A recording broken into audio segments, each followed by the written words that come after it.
Alright partners, magandang hapon po sa inyo lahat. Pero sabi ko nga, always morning para sa ating mga negosyante. Ngayon partners, mag-update lang ako. Napakaganda na itatopic natin today. Kasi magta-turn over tayo ng bahay dito sa ating new project na ginawan. Pakita ko sa inyo kung ano yung naging updates at saka kung ano yung pagbabago. Nakaka-amaze lang kasi nung pinasalan ko to kanina, nagpa-retouch ng iba. Hindi, nagpalinis na rin ako ng konti.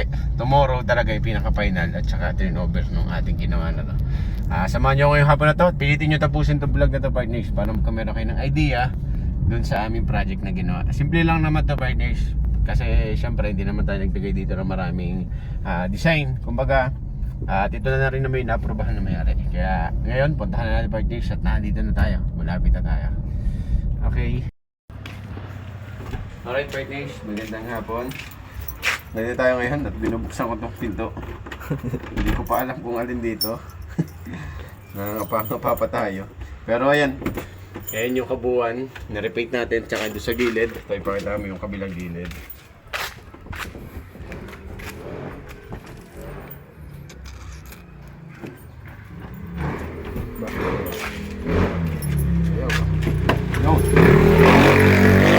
Okay, pasok po tayo pag next dito sa ating project. Ang dilim ng ilaw. Okay, pasok po. Tumawa na. Saan ba ang switch ito? Yun. Okay. Ngayon partners, wala pa kasing ilaw yung mga ating ginawan. Pero ito na, yung ating pinaka na retouch dito sa labas, dito sa loob. Ito yung ginawa namin pong plano dito. Bali, sariling idea ko lang po ito na sinadjust din po kasi.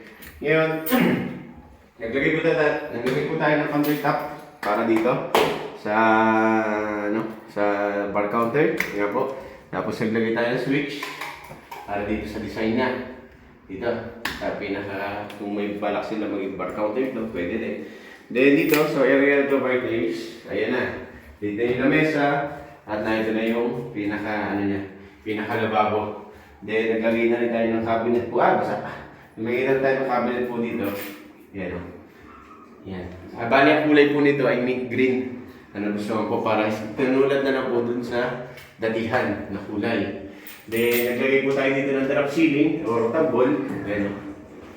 Yan. Tapos may nakabang natin po tayong pinlight. Para kung sakali magbigay sila ng ilaw na pinlight is meron na rin pamasa. Then center light. Ito. Kung may design po sila sir na mga gandang chandelier, pwede po dyan. Tsaka nag-i-LED din po tayo ng pinlight bawat kanto. Para once na masyado maliwanag to, mag-a-adjust na mayroong ilaw doon. Okay? Then ito, ito na yung pinaka-switch niya. Ayan. Alright. Then back door. Ito yung pinaka-back door po natin. Oh, sana isang susi. Nakakabit doon. Yan, perfect yung kabuuan. Yung ating naging extension. Alright.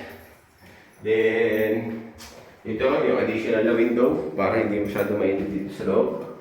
Naglagay na rin tayo. Yan. Okay.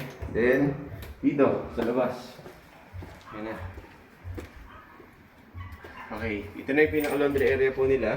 Ito yung, dati pa naman to, yung floor drain. Naglagay tayo ng 3 points at saka isang saksakan para sa mga appliances tulad ng washing machine. Then ayan po. Yan.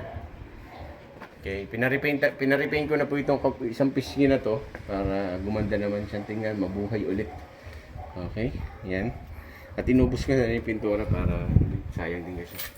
Yan, partners, ito na yung update or ito na yung pinaka-final touch natin. Or bukas pa naman, may final touch pa tayo bukas. At i-turn over na natin to tomorrow. Okay? Yan. Para po sa mga nagtatanong kung kung magkano inabot po nitong extension na to, nasa 200,000 po pataas. 200 plus 1,000 yung nagamit na kontra ko po dito sa extension na to. Kasi bakit po 200? Kasi meron na tayo dinemolish at saka in-expand dito. Ito, kalakihan na to, in-expand na po namin ito. Then, naglagay rin kami nga ng roofing works at saka ceiling works. Then, painting works at saka po electrical. Same po yung ginamit natin dito sa labas. na flooring. Yan, kasama po yan sa 200,000. Hanggang dun sa labas. Yun dun sa pinaka hardscape.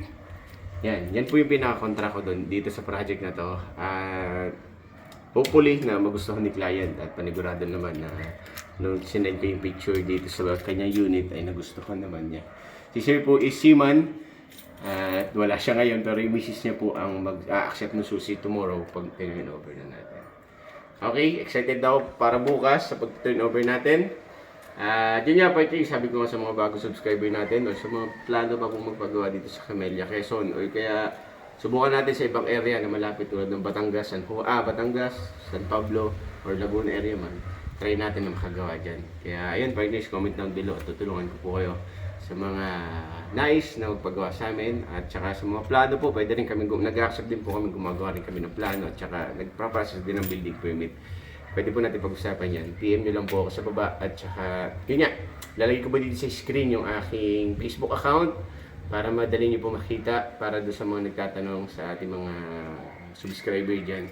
Kaya yun, partners, maraming salamat po sa inyo lahat. Hanggang dito muna. Bye-bye. God bless po.